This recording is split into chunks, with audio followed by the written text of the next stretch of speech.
겨울과 봄의 사이 일교차가 큰 환절기에 관절염으로 병원을 찾는 환자가 늘어난다고 합니다. 지옥의 통증이라고 불리는 관절염 극복 방법을 서민규 정형외과 전문의와 함께 살펴보겠습니다. 안녕하세요. 안녕하십니까. 네, 선생님, 지난해 봄에 저희 건강365 찾아오셔서 족부질환 관련해서 이야기를 해주셨는데요.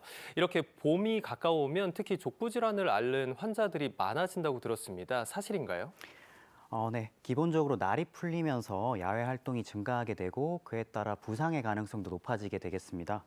여기에 더해 겨울철에 뻣뻣해지고 약해진 근육과 인대들이 조그만 충격이나 사고에도 부상이나 염증이 발생하는 경우가 많기 때문에 발바닥이나 뒤꿈치, 발목 등의 통증을 호소하시며 병원을 찾아주시는 분들이 많아지십니다. 네. 봄철 야외 활동을 시작하기 전에 충분한 몸풀기와 가벼운 운동으로 컨디션을 끌어올려준 이후에 활동을 시작하신다면 통증 없는 봄철 활동이 가능하겠습니다. 네. 오늘 주제가 관절염이니만큼 그 이름에 대해서 한번 좀 살펴보자면 관절에 생기는 염증이다. 이렇게 해석할 수 있을 것 같은데요. 자, 정확하게 관절염이라는 게 어떤 질환인지 좀 짚어주시고요. 대체 왜 관절에 염증이 생기는 걸까요? 네. 말씀하신 그대로 관절에 생기는 염증입니다. 그렇다면 관절이 무엇이냐? 뼈와 뼈가 만나서 우리가 몸을 움직일 수 있도록 해주는 부분이고요. 관절이 부드럽게 잘 움직일 수 있도록 뼈의 표면을 매끄러운 연골이 덮고 있게 됩니다. 추가적으로 관절 내에는 관절액이 관절을 부드럽게 움직일 수 있도록 윤활 역할을 해주게 되고요. 또한 인대나 연골판 같은 구조들이 이제 관절의 안정성을 보강해주는 그러한 형태로 이루어져 있습니다. 네. 이러한 관절에 어떠한 이유에서든지 간에 염증이 일어나면서 그로 인해 통증이 유발되고 또한 염증 물질들이 지속적으로 이제 방출되면서 관절 내 구조물들이 손상되고 변형이 발생하는 상태를 관절염이라 표현할 수 있겠습니다. 대표적으로 관절염이 발생하는 부위로는 우리가 흔히 아프다고 표현하는 무릎이나 허리, 손마디, 어깨 등이 있을 수 있고 그 외에도 모든 관절 부위에는 다양한 원인에 의해서 관절염이 발생할 수 있습니다. 또한 이제 과거에는 흔치 않았었으나 이제 최근에는 스포츠 활동이나 야외 활동이 많아지면서 부상이나 외상으로 인해서 발목 관절염도 최근에는 많이 증가하고 있습니다. 네. 사람 신체 곳곳에는 관절이 있기 때문에 이렇게 관절이 존재하는 곳에는 관절염이 따라올 수 있다. 해석할 수 있을 것 같은데요. 자, 그런데 특히 겨울철이 되면 날이 추워지면서 관절염의 통증이 더 심해진다고 들었습니다. 그런데 겨울뿐만 아니라 또 봄에도 관절염으로 고통을 받으시는 환자분들이 늘어난다고 이야기를 들었거든요. 이렇게 뭐 겨울, 봄 같은 계절적인 요인이 관절염에 영향을 크게 미치는 걸까요? 계절적으로 영향을 받을 수 있고요. 우선 대표적으로 겨울철에는 추운 날씨로 인해서 근육과 인대들이 수축하고 뻣뻣한 상태가 되기 때문에 관절의 움직임도 뻣뻣해지고 이로 인해서 불편감을 느낄 수 있습니다.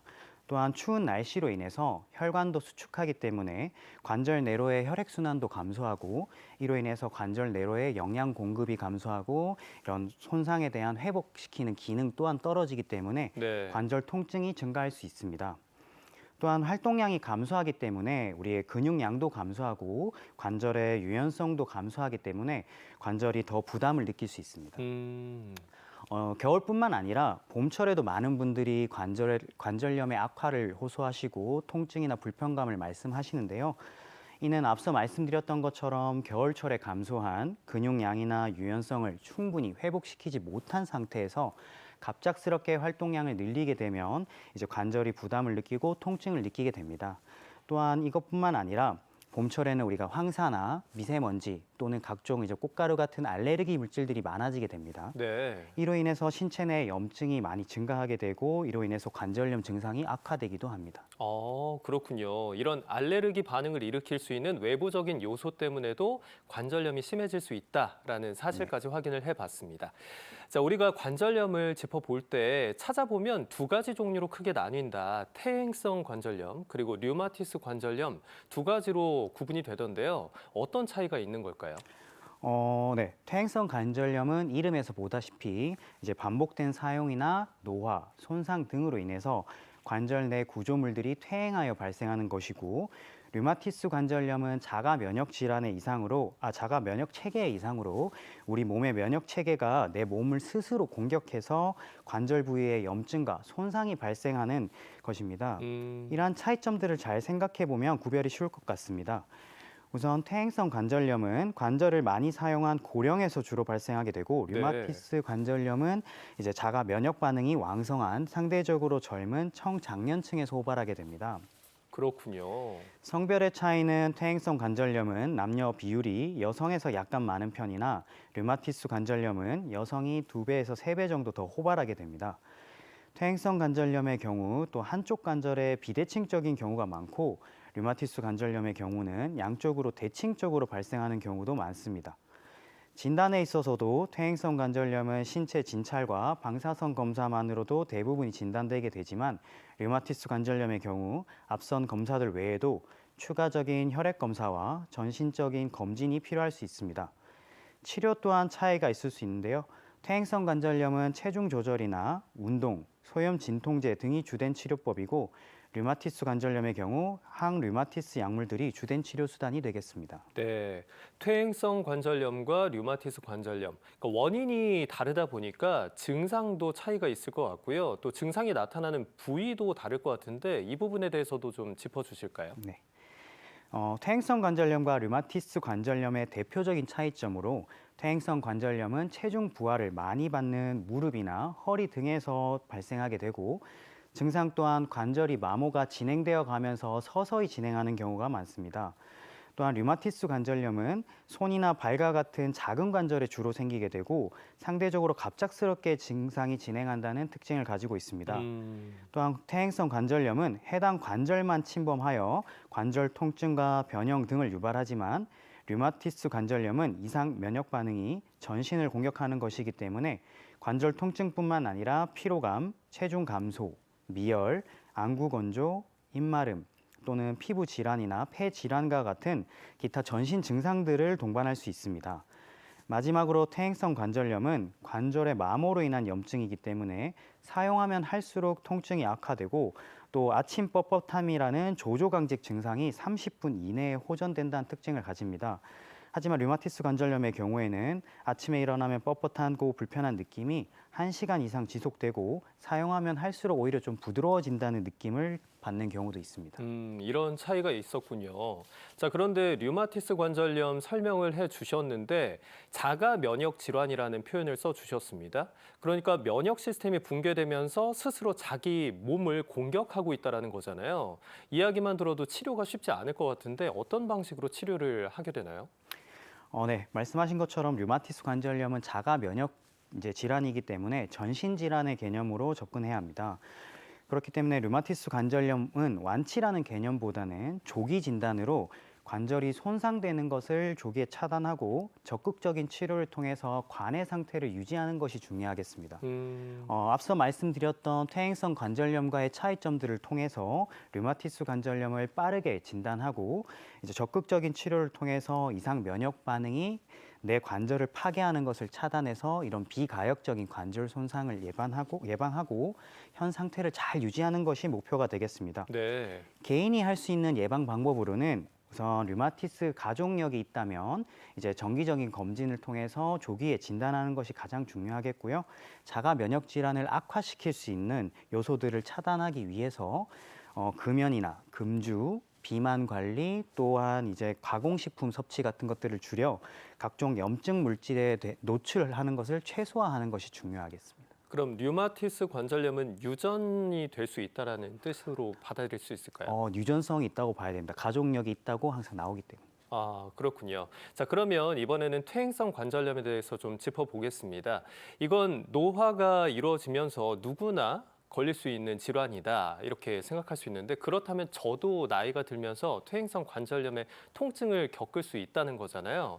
혹시나 내가 지금 아침에 일어나서 그 관절 마디마디에 오는 통증이 퇴행성 관절염이 시작된 게 아닌가, 이걸 확인해 보고 싶다면 자가 검진을 좀 해봐도 좋을 것 같은데 스스로 점검해 볼 수 있는 기준이나 방법이 있을까요? 네. 앞서 말씀드렸던 내용들을 잘 따라오셨다면 어느 정도 감은 잡으셨을 텐데요. 가장 흔한 무릎 퇴행성 관절염을 자가 체크해 보도록 하겠습니다. 네. 우선 통증과 관련해서는 우선 계단을 오르내릴 때 통증이 있다.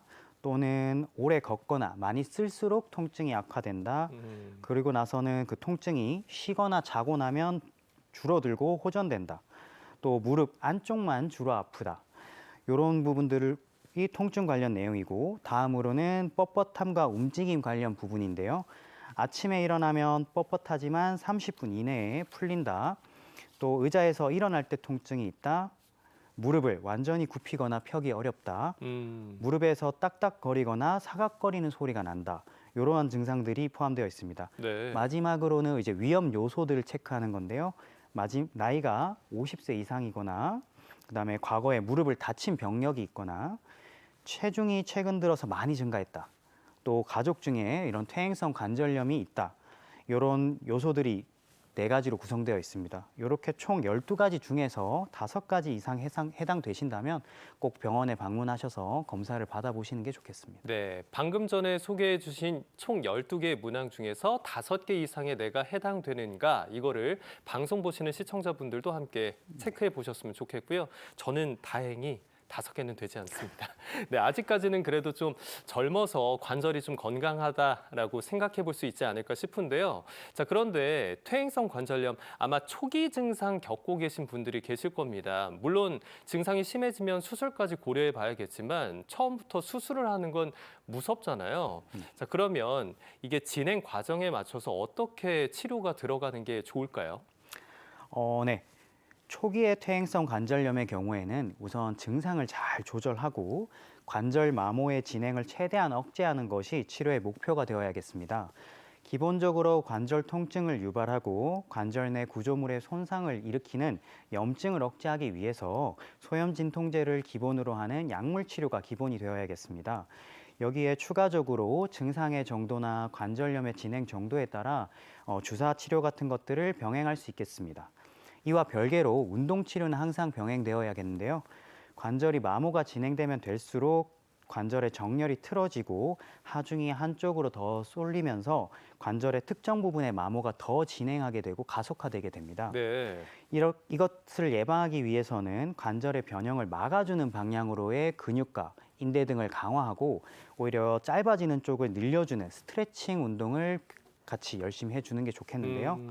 대표적으로 O자 다리로 변형이 일어나는 이제 내측 무릎 관절염에 있어서는 허벅지 앞쪽을 강화할 수 있는 앉아서 다리를 쭉 편 채로 힘을 주는 운동과 그다음에 허벅지 내측을 강화할 수 있는 누워서 허벅지 사이에 베개나 이제 폼롤러 같은 것을 끼우고 조이는 운동 등을 할 수 있겠으며 관절염이 진행할수록 무릎이 잘 펴지지 않기 때문에 무릎 뒤쪽을 늘릴 수 있는 햄스트링 스트레칭 운동 등을 같이 병행해 주시면 도움이 되겠습니다. 또한 가장 중요한 점 하나는 이제 건강에 도움이 된다고 무조건 많이 걷고 뛰고 하시는 분들이 계신데요.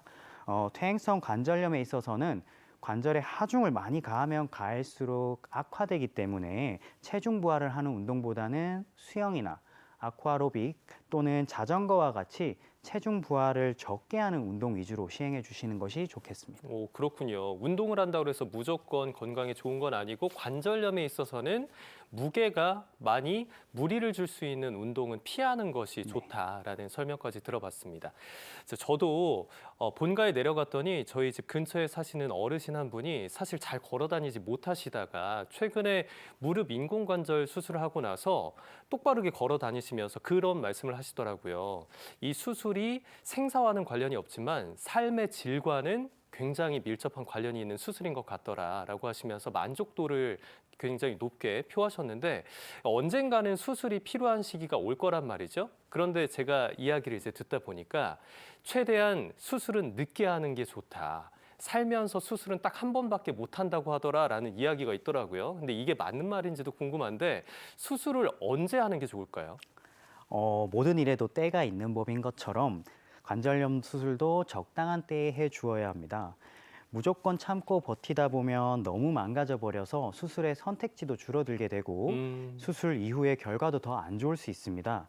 또한 이제 즐겨야 하는 인생을 통증에 너무 오랫동안 고통받게 하는 것도 별로 추천하지 않습니다. 네. 수술을 결정하는 중요한 두 가지는 본인이 느끼는 통증의 정도와 영상 검사에서 관찰되는 관절염의 진행 정도 이 두 가지를 종합해서 판단하게 됩니다.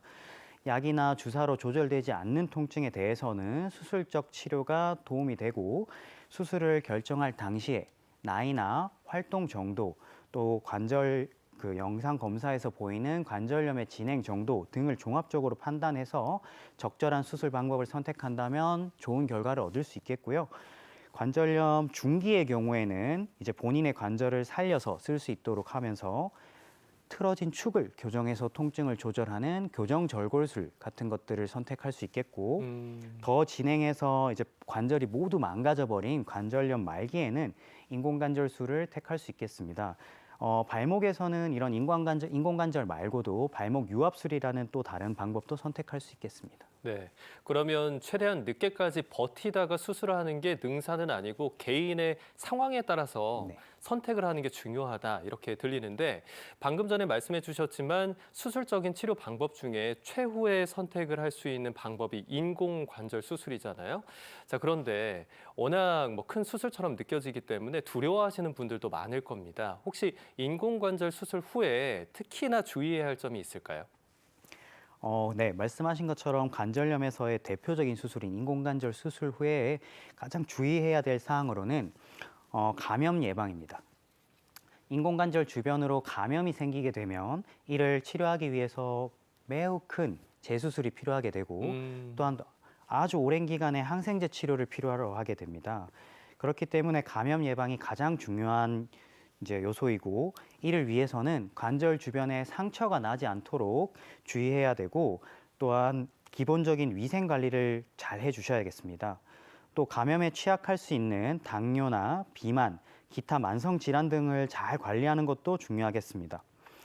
또한 적절한 근력 유지와 체중 관리를 통해서 인공관절에 가해지는 부하를 줄여주는 것이 오랜 기간 동안 문제없이 인공관절을 사용할 수 있는 중요한 포인트가 되겠습니다. 이 외에도 인공관절을 받으시는 분들이 고령이 많기 때문에 이제 뼈가 약해서 인공관절 주변으로 골절이 생기는 경우도 있을 수 있습니다. 굉장히 위험한 일이기 네. 때문에 항상 넘어지지 않도록 조심하시고 또한 뼈 건강 관리를 평소에 잘 해주시는 게 중요하겠습니다. 네, 이렇게 인공관절 수술 이후에 주의해야 할 점들에 대해서도 함께 짚어봤고요. 이번에는 건강에 대한 잘못된 상식을 바로잡는 시간 가져보겠습니다. 관절염에 대한 오해와 진실 OX로 풀어보겠습니다. 제가 질문을 하나씩 드릴 텐데요. 앞쪽에 있는 판넬을 가지고 답변해 주시면 되겠습니다. 자, 첫 번째 질문입니다. 물렁뼈나 도가니탕을 먹으면 관절에 좋을까요? X입니다. X인가요? 네. 입으로 들어간 콜라겐 등의 성분들이 이제 전부 분해 흡수되기 때문에 관절 연골에 직접적으로 도움이 되진 않지만 이제 이런 단백질과 영양분들을 충분히 섭취해 주는 것은 전체적으로 도움이 될 수는 있겠습니다. 이 답변은 좀 실망스럽네요. 저는 보통 뷔페에 가면 오늘 내 관절 살리는 날이다라고 하면서 도가니탕을 꼭 챙겨 먹었는데 이게 입으로 먹는 게 그렇게 큰 효과가 있지는 않다라는 답변을 해주셨고요. 두 번째 질문입니다. 관절염에는 따뜻한 온찜질이 좋다. O입니다. 대부분의 경우 혈액순환도 증가되고 근육과 인대가 이완되기 때문에 온찜질이 도움이 됩니다.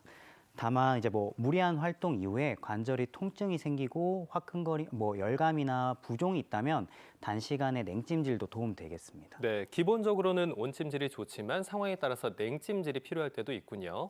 자, 다음 질문입니다. 계단은 걸어서 오르고 내려갈 때는 엘리베이터로 내려가라. X입니다. 계단을 오르는 것 또한 체중의 3, 4배 이상의 압력이 관절에 가해지기 때문에 좋지 않습니다. 하지만 완전 초기의 관절염에서 통증이 없는 범위 내에서는 운동하는 것은 도움이 될 수 있겠습니다. 네, 관절염이 있으신 분들은 계단을 걸어서 올라가는 것도 좀 주의가 필요하겠네요. 다음 질문 드릴게요. 골다공증이 있으면 인공관절 수술 못한다. X입니다. 수술 중에도 좀 더 많은 주의가 필요하고 수술 후에도 관리가 많이 필요하지만 수술은 가능합니다. 다만 평소에 그래도 뼈를 튼튼하게 관리를 잘 해오신다면 더 좋은 결과를 얻을 수 있을 것 같습니다. 네, 다음 질문 드리겠습니다. 연골 주사를 맞아도 연골이 생기는 건 아니다. O입니다. 이게 O인가요? 네, 연골 주사는 관절 연골을 재생시키는 것은 아니고 관절 내부에 윤활유 작용을 해서 통증과 염증을 줄여주는 역할을 하게 됩니다. 네, 연고를 새로 만들어주는 주사인 것처럼 이름 때문에 오해할 수 있겠네요. 자, 마지막 질문 드리겠습니다. 요즘 관절 영양제 붐이 일고 있는데요. 이 영양제 효과가 있나요? 세모입니다. 초기 관절염에서는 일부 효과가 있다고 되어 있으나 근거가 매우 부족한 상태입니다.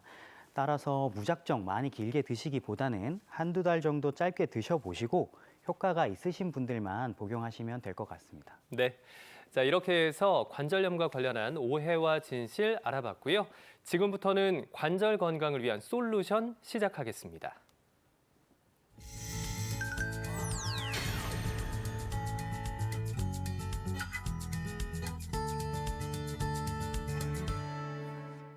네, 선생님. 관절 같은 경우에는 우리가 얼마나 사용했냐에 따라서 닳고 없어진다라는 이야기를 들었는데요. 일상생활에서의 자세도 굉장히 중요할 것 같습니다. 혹시 관절에 좋지 않은 자세가 있을까요? 네. 관절이 악화되는 이유는 특정 부분에 하중이 집중되어서 특정 부분에 마모가 진행되기 때문입니다. 따라서 한 자세를 오랫동안 유지하는 것이 관절에는 좋지 않은 자세고요. 대표적으로 예를 들면 우리 쪼그리고 오랫동안 앉아서 일하신다든지 네. 아니면 허리나 목을 굽힌 채로 이렇게 장시간 작업을 한다든지 하게 되면 이제 관절에 무리가 가게 되기 때문에 중간중간 몸을 풀어주고 스트레칭을 하는 시간을 가지는 것이 중요하겠고요. 또한 특정 관절을 과도하게 꺾는다든지 반복적으로 사용하는 것이 관절에는 도움이 되지 않습니다. 그러면은 운전을 오래 하시는 분들도 같은 자세로 계속해서 운전석에 앉아 계시는 것도 관절에는 별로 좋지 않겠네요. 네. 네. 자, 그러면 이제 평소에 관절 건강을 지키기 위해서 운동하신다는 분들 계실 텐데 앞쪽에서도 살짝 이야기가 나왔지만 오히려 건강 챙기려고 하는 운동이 관절에는 악영향을 미치는 경우도 있을 것 같습니다. 어떤 것들이 관절에 좋은 운동이 될까요? 네. 관절 건강을 위한 운동법에서 가장 중요한 것은 관절에 부하되는 무게를 줄이고 관절 내에 힘이 많이 가해지는 자세를 피하는 것입니다. 또한 관절의 가동성을 잘 유지하는 것도 중요한 운동이겠는데요. 대표적으로 물에서 하는 운동들이 체중 부하를 줄이고 또한 그 힘이 많이 체중의 영향을 많이 벗어날 수 있기 때문에 추천이 되고 수영이나 아쿠아로빅 등을 추천하고 또한 자전거 타는 것 또한 추천하겠습니다. 네. 다만 무릎을 많이 굽힌 채로 힘을 쓰게 되면 관절 내에 힘이 많이 가해지기 때문에 안장 높이를 조절해서 무릎을 많이 굽히지 않고 탈 수 있도록 하는 것이 중요하겠습니다. 오. 비추천 운동으로는 관절에 하중이 많이 실리는 조깅, 등산, 계단 오르내리기, 또한 스쿼트 같은 운동 등은 추천하지 않고 또 한쪽 방향으로만 힘을 계속 쓰게 하는 골프나 라켓 운동 같은 것들을 추천하지 않겠습니다. 하지만 가장 중요한 것은 본인이 운동을 하고 나서 관절에 통증이나 부종이 생긴다면 그 운동은 피하거나 줄이는 것이 좋겠습니다. 그렇군요. 이렇게 선생님의 설명을 듣다 보니까 저도 평소에 전신 운동이라고 스쿼트 꼭 하라는 이야기를 들어서 무게를 좀 높게 해서 앉았다 일어났다를 반복했는데 이런 것들이 관절에는 좋지 않을 수 있겠구나라는 걸 오늘 알게 됐습니다. 자, 그러면 마지막으로 또 한 가지 더 질문을 드릴게요. 우리가 건강을 챙기기 위해서 식단 조절하시는 분들 굉장히 많으신데요. 제가 앞서서도 좀 충격을 받았지만 물렁뼈라던가 아니면 도가니탕, 관절에 효과가 없다라는 그런 설명을 들었습니다. 그렇다면 혹시 관절을 건강하게 지키는데 도움이 되는 좋은 음식들이 따로 있을까요? 네.